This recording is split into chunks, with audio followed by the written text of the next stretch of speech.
Ang car battery ang isa sa pinakaimportanteng bahagi ng isang sasakyan dahil ito ang nagsusupply ng kuryente dito. Ito ang kailangan para magbigay ng kuryente sa starter kapag gusto mong start ang makina. Kapag umaandar na ito, ang buong electrical system ng sasakyan ay patuloy pa rin susupply ng battery para gumana, katulad ng spark plug para sa ignition ng makina, ang lahat ng mga ilaw, radyo, charger ng iyong dashcam, mga gadget sa loob ng sasakyan, at marami pang iba. At para naman tuloy-tuloy ang pagbigay ng kuryente, kailangan ito ng alternator na siya namang nagsusupply ng kuryente sa baterya. Kapag in-start ang sasakyan, agad itong iikot sa pamamagitan ng alternator belt o drive belt ng alternator para i-convert ang mechanical energy sa electrical energy.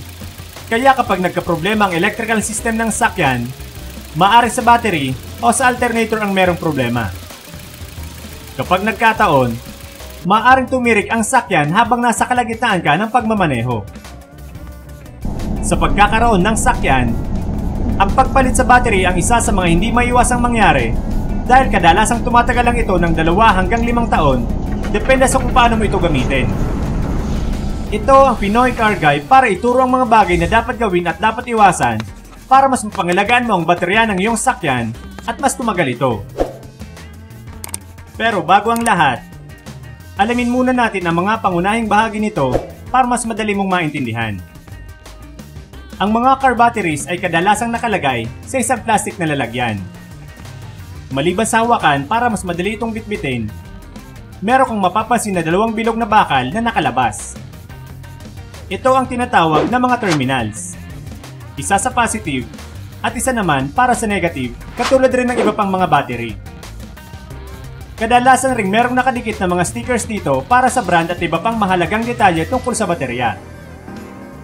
Mapapansin rin na merong 6 na maliliit na bilog o vent caps na nakalagay sa ibabaw nito. Ito ang mga takip ng bawat cell sa loob nito para ma-check kung meron pa itong sapat na laman. Sa loob ng bawat cell ay merong 16 na lead plates. 8 para sa positive plates at 8 naman para sa negative plates. Ang bawat cell ay nagtataglay ng 2.1 volts, kaya kapag pinagsama-sama ang 6, ay nakakabuo ito ng 12.6 volts na siyang kinakailangan para sa electrical system ng sasakyan. Meron ring iba't ibang sukat ang mga car batteries depende sa pangangailangan ng paggagamitang sasakyan.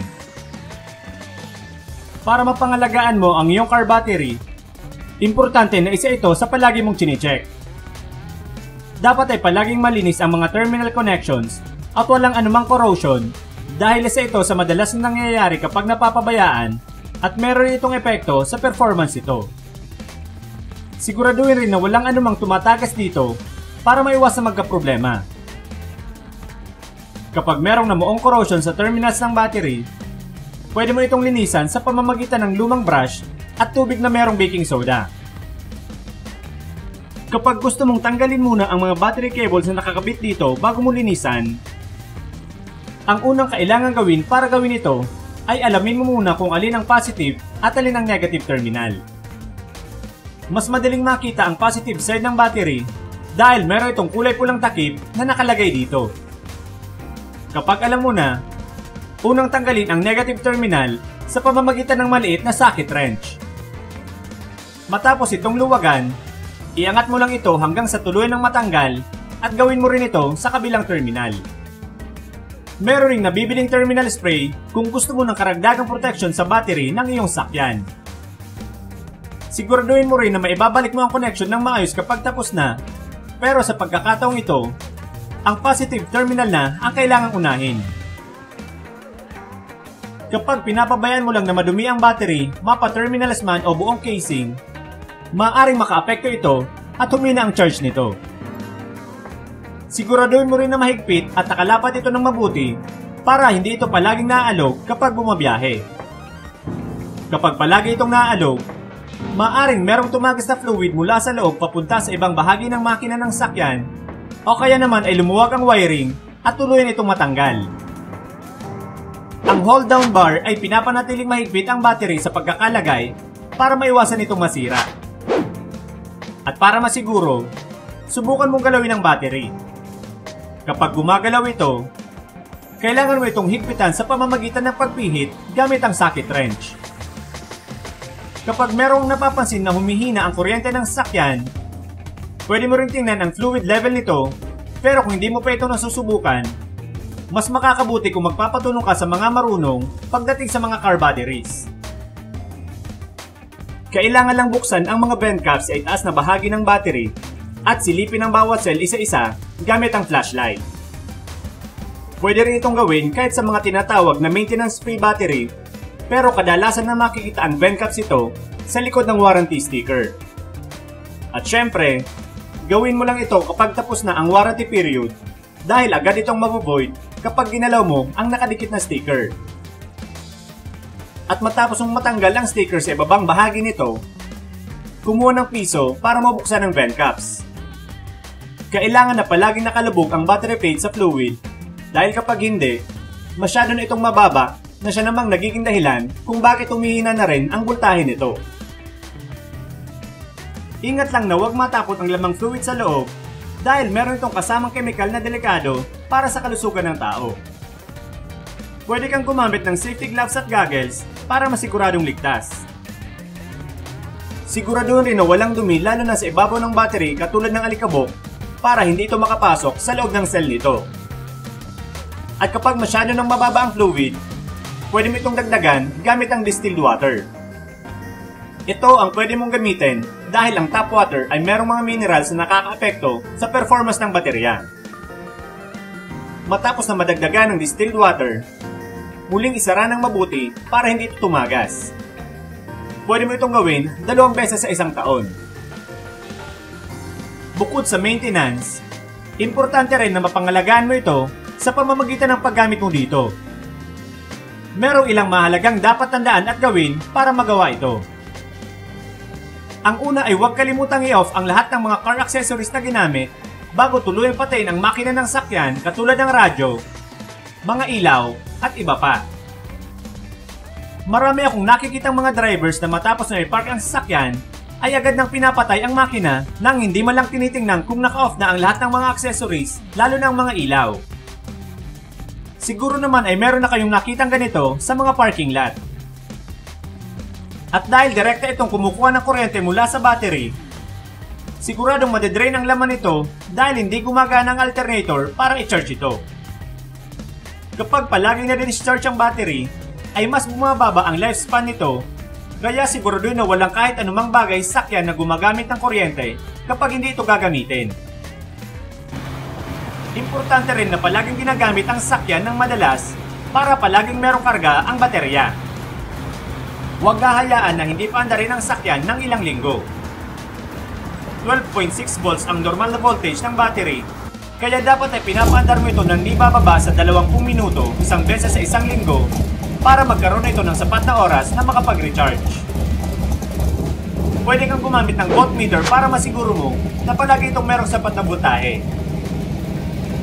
Kapag aabutin naman ng ilang buwan na hindi mo magagamit ang iyong sakyan, mas makakabuti kung tatanggalin mo muna ang nakakabit dito o kaya naman ay alisin ang mismong battery at itago na lang ito sa isang ligtas na lugar kung saan hindi mainit.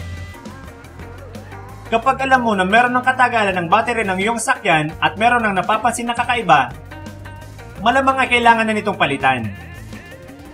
Ang isang palatandaan nito ay kapag napapansin mo na naapekto na ito ang ilaw ng sakyan. Kapag humihina na ito at ang andar ng makina, isa na itong senyales na mahina na ang kuryenteng binibigay ng baterya. Kapag nangyari ito sa kalagitnaan ng biyahe, agad na patay ng iba pang bagay na gumagamit ng kuryente kasama ng ilaw kung kinakailangan hanggang sa makarating ka sa isang ligtas na lugar para hindi ito bumigay sa gitna ng highway kung saan mas delikado. Meron ng ilang 24 hours express battery delivery para mas masiguro mo na ligtas mo itong mapapalitan ng bago. Importante rin na palagi kang merong jumper cables lalo na kung automatic ang iyong sakyan dahil di tulad ng manual, hindi ito pwedeng itulak para mapaandar. Iwasan rin na palaging nasa mainit na lugar nakalagay ang iyong sakyan dahil ang init ay isang kalaban ng mga batteries. Ang mainit na temperatura ay nagsasanay ng pag-evaporate ng fluid na siya namang nagiging dahilan na babawasan ang lifespan nito. Huwag rin masyadong pandarin ang sakyan ng matagal kung hindi naman kinakailangan. Kapag meron kang inaantay at sa tingin mo ay tatagal ito ng ilang minuto, mas mainam kung papatin mo muna ang sakyan. Sa ganitong paraan, hindi ka lang makakatipid sa gas, kundi mas maaalagan mo rin ang battery ng iyong sakyan. Kapag palaging ginagamit mapa-rechargeable man o ordinary battery, mas madali itong masisira katulad rin ng kapag hindi ginagamit. Kailangan na palaging tama lang ang paggamit dito. Mas mabilis rin na masisira ang baterya kapag palagi itong ginagamit sa gabi dahil kailangan mong gumamit ng mga ilaw kumpara sa kapag meron pang araw.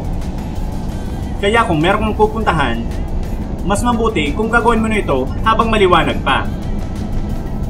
Maliban sa mga ordinaryong sakyan na merong makina na kailangan ng gasolina o krudo para umandar, meron pang isang uri nito na battery lang ang pangunahing kinakailangan para gumana, at ito ang tinatawag na mga electric vehicles o electric cars.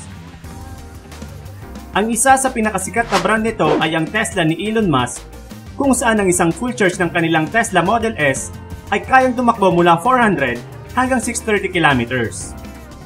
Sapat na para makabiyahe mula Naga City sa Bicol papuntang Metro Manila o kahit hanggang Baguio pa, depende sa patakbo. Pero sa kasamaang palad, hindi pa pinahihintulutan ang mga Tesla cars na gamitin dito sa Pilipinas. Kung meron kang bagong natutunan sa videong ito, huwag itong kalimutang i-like at i-share na rin sa mga kaibigan at kakilala na alam mo rin matutulungan ito. Kung meron ka namang katanungan o request na gawan rin ng ganitong video, i-comment mo lang ito sa ibaba. Huwag rin kalimutang mag-subscribe dito sa Pinoy Car Guy Channel dahil marami pa akong ginawang videos tungkol sa mga sakyan na siguradong makakatulong sa iyo. Muli, ito ang inyong Pinoy Car Guy.